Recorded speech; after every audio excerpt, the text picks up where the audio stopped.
வசந்தின்னு ஒரு குட்டி பொண்ணு தாத்தா பாட்டி அத்தை மாமான்னு ஒரு பெரிய கூட்டு குடும்பத்திலே வாழ்ந்துட்டு இருக்கான். வீட்டுல இருக்கிற குட்டி பசங்க கூட சேர்ந்து ஜாலியா விளையாடிட்டு இருப்பா. அப்படியே அவங்க அம்மா சமைக்கும் போது கூட சேர்ந்து ஹெல்ப் பண்ணிட்டு இருப்பா. அப்பா எங்கனாச்சும் வெளியே போனாருன்னா அப்பா எப்ப வராரு சொல்லிட்டு வெளியே நின்று வெயிட் பண்ணிட்டே இருப்பா. அவளுக்கு அவங்க அப்பா ரொம்பவும் பிடிக்கும். எப்படியும் ஒரு நாள் அழகா சந்தோஷமா போயிட்டு இருக்கு அந்த பொண்ணோட லைஃப்ல. ஒரு நாள் இப்போ அவங்க அப்பாவும் சித்தப்பாவும் சேர்ந்து விறகுலாம் அடிக்கிட்டு இருக்காங்க. அந்த விறகு அடியில ஒரு பாம்பு இருக்கும். அந்த பாம்பு சித்தப்பா தான் குத்த போயிருக்கும். அவர் காப்பாத்த போய் அந்த பாம்பு போய் வேற கொத்திருது.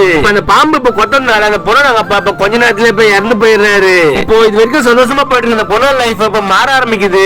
வீட்டுல இருக்கிற எல்லா வேலையும் குட்டி பொண்ணோட அம்மாவை தான் செய்ய சொல்றாங்க. எல்லாத்தையுமே இந்த குட்டி பொண்ணு இப்ப ரொம்ப கவலையா பாத்துட்டு இருக்கா. ஒரு நாள் பொண்ணுக்கு இப்ப பசிக்கு சொல்லிட்டு அவங்களும் இப்ப சாப்பாடு ஊட்டிட்டு இருக்காங்க. குட்டி பொண்ணோட பெரிய அத்தை எதுக்கு உட்காந்துட்டு இருக்க போய் பாலக்காரன் சொல்லிட்டு இப்ப சொல்றாங்க. குழந்தை ரொம்ப பசியில இருக்கா சாப்பாடு ஊட்டிட்டு போயிட்டு பாலக்காரன் சொல்லிட்டு இப்ப சொல்றாங்க. இந்த பொண்ணோட அத்தை அவளுக்கு எப்பதான் பசிக்காம இருக்கும் போது பிளேட் கூட சொல்லுங்க பிளேட் இப்ப புடுங்குறாங்க.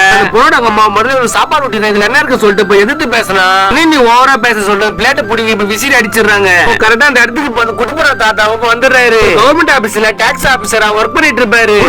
கொஞ்ச நாள்ல பொண்ணு கஷ்டப்படுறா சொல்லிட்டு அவளை அவர் வீட்டுக்கு எப்ப கூட்டு போயிடுறாரு. பொண்ணு கூட்டு பாத்துக்க மாமியார் வீட்டுல இருந்து ஆளுமே இப்ப வராங்க. என் பொண்ணு கடைசி வரை என்னால பாத்துக்க முடியும். வீட்டுக்கு திரும்ப அனுப்புற மாதிரி இல்லன்னு சொல்லிட்டு இப்ப சொல்லிடுறாரு. பஞ்சாயத்துல இப்ப என் பொண்ணுக்கு நான் வேற ஒரு கல்யாணம் பண்ண போறேன்னு சொல்லிட்டு இப்ப சொல்லிடுறாரு. கேட்கற அந்த குட்டி பொண்ணோட அம்மா எனக்கு கல்யாணம் வேணாம்னு சொல்லிட்டு அவங்களும் இப்ப அழுகுறாங்க. இப்ப இந்த விஷயத்தை கேள்விப்பட பொண்ணோட மாமனாரும் திரும்பவும் பஞ்சாயத்தை கூட்டி உன் பொண்ணுக்கு வேற ஒரு கல்யாணம் பண்ணிக்கங்க என் பேச்சு என் கூட அமைச்சிருங்க சொல்லிட்டு சொல்றாரு. பஞ்சாயத்துல வேணும்னா பொண்ணு 6 மாசம் பாத்துட்டு சொல்லிட்டு இப்ப சொல்லிடுறாங்க. அது மட்டும் இல்லாம பேட்டி வளர்ந்த பிறகு நல்ல இடத்துல கட்டி கொடுப்போம் வாக்கும் கொடுக்குறாரு. பஞ்சாயத்துல இப்ப முடிவு பண்ண பொண்ணை இப்ப கூட்டு போறதுக்கு ஆளுமே இப்ப வந்துடுறாங்க. அம்மாவுக்கு தான் பொண்ணை பெரிய இப்ப சுத்தமா விருப்பமே இல்ல. அம்மாவுமே இப்போ அங்க போயிட்டு நீ சேட்டை பண்ண சமத்தா இரு பெரிய சொல்ற கேளு சொல்லிட்டு பாத்துட்டு இப்ப தான் பொண்ணு இப்ப வழி அனுப்பி வைக்கிறாங்க.